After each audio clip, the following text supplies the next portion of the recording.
The prophet stories are amazing, We like to hear the prophet stories, We like to hear the prophet stories. Assalamu alaikum. वालेकुम अस्सलाम। इंशाअल्लाह आज हम हजरत हिजकील अलैहिस्सलाम की कहानी सीखेंगे। क्या आप सब इसके लिए तैयार हैं? जी। तो शुरू करते हैं। बिस्मिल्लाह।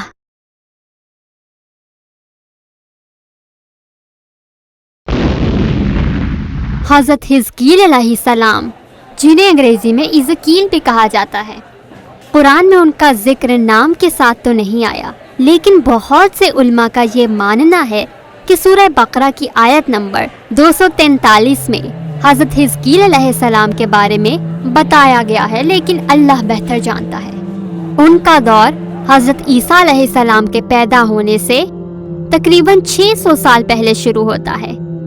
आप अलैहिस्सलाम हज़रत अरमिया अलैहिस्सलाम, या जिन्हें अंग्रेजी में जरमाया भी कहा जाता है, उनके बाद आए।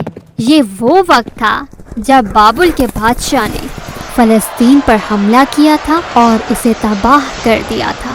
मौरखीन कहते हैं कि अल्लाह ताला ने उस तबाही के बाद आप अलैहिस्सलाम को चुना कि वो बनी इसराइल को दोबारा इकट्ठा करें और उस जगह को आबाद करें। यहाँ मैं उनके मौजज़ात के बारे में एक कहानी सुनाऊं। क्या आपको याद है कि अल्लाह ने हज़रत मूसा अलैहिस्सलाम को कहा था कि वो अपने लोगों के साथ उस खूबसूरत शहर में दाखिल हो जाएं और अल्लाह उनके तमाम गुनाहों को माफ कर देगा, लेकिन सिर्फ उसकी एक छोटी सी शर्त होगी कि जब वो उस शहर में दाखिल हों तो वो अपनी गर्दनों को झुका लेंगे और मगफिरत तलब करेंगे और कहेंगे हित्तातुन हित्तातुन, और उन्हें बहुत ज्यादा मेहरबान, नरमगोह और अल्लाह का शुक्रगुजार भी होना होगा।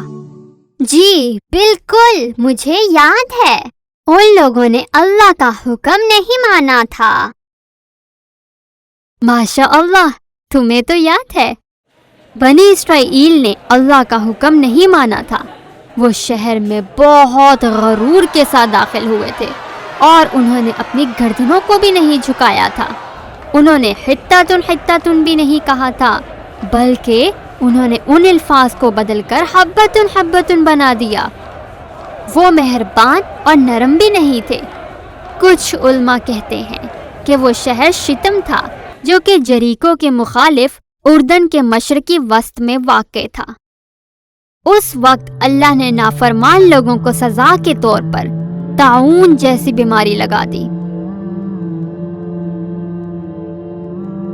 कुछ मौरखीन कहते हैं कि तकरीबन 24,000 लोग इस सजा की वजह से मर गए थे और कुछ बनी इसराइलियों ने अल्लाह की सजा से भागने की भी कोशिश की।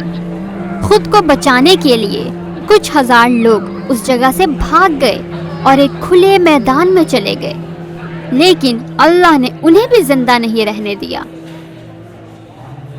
कुछ दिनों बाद अल्लाह ने फरमाया, सब मर जाओ, और वो सब लोग मर गए। अगर मुसलमानों के शहर में ताउन जैसी बीमारी आ जाए तो उन्हें क्या करना चाहिए? अगर ताउन फैल जाए तो किसी को भी शहर से बाहर नहीं जाना चाहिए और किसी को भी बाहर से शहर में दाखिल नहीं होने देना चाहिए। इस खौफनाक सजा के तकरीबन 800 साल बाद अल्लाह ने बनी इसराइल की रहनुमाई के लिए हजरत हिजकील अलैहिस्सलाम को भेजा, जिन्हें अंग्रेजी में इज़कील भी कहा जाता है। एक दिन वो उस खुले मैदान से गुजर रहे थे कि उन्होंने बहुत सी खुश्क टूटी इंसानी हड्डियां देखी। कुछ हड्डियां तो बिल्कुल मिट्टी में तब्दील हो चुकी थीं। वो बहुत हैरान हुए कि ये तमाम हड्डियां रोज़े आखिरत में कैसे दोबारा जिंदा की जाएंगी। अचानक उन्होंने एक गायबाना आवाज सुनी कि क्या वो चाहते हैं कि अल्लाह ने दोबारा जिंदगी दे। आप अलैहिस्सलाम ने इल्तिजा की, हाँ जरूर। फिर एक मौजज़ा हुआ, तमाम हड्डियां आपस में जुड़ गईं और उन पर दोबारा गोश्त आ गया और उनकी रगों में खून दौड़ने लगा। आहिस्ता आहिस्ता उनके जिस्म और रूह आपस में मिल गए और उन्हें दोबारा से जिंदगी मिल गई। اللہ نے انہیں بالکل پہلے جیسا کر دیا اور وہ اسی طرح انہی کپڑوں میں دوبارہ زندہ ہو گئے۔ جب ان لوگوں کو ان کی زندگی دوبارہ ملی تو انہوں نے اللہ کا بہت شکر ادا کیا۔ اللہ تعالیٰ نے ان لوگوں کو دوبارہ سے کیوں زندگی دی؟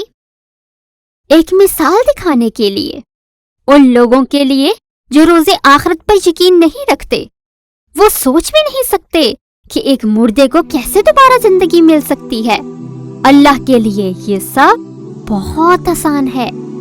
حضرت حزقیل علیہ السلام کے بارے میں قرآن اور حدیث سے اس سے زیادہ معلومات تو نہیں ملتی۔ کچھ علماء کا ماننا ہے کہ حضرت حزقیل علیہ السلام اور ذوالکفل علیہ السلام ایک ہی شخص تھے، لیکن ہم اس کے بارے میں نہیں جانتے۔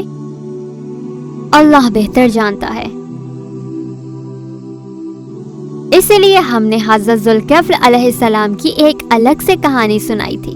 یہاں پر ہمارے آج کے پیغمبر کی کہانی کا اختتام ہوتا ہے۔ انشاءاللہ اگلی بار ہم نبیوں کی اور خوبصورت کہانی سے لطف اندوز ہوں گے۔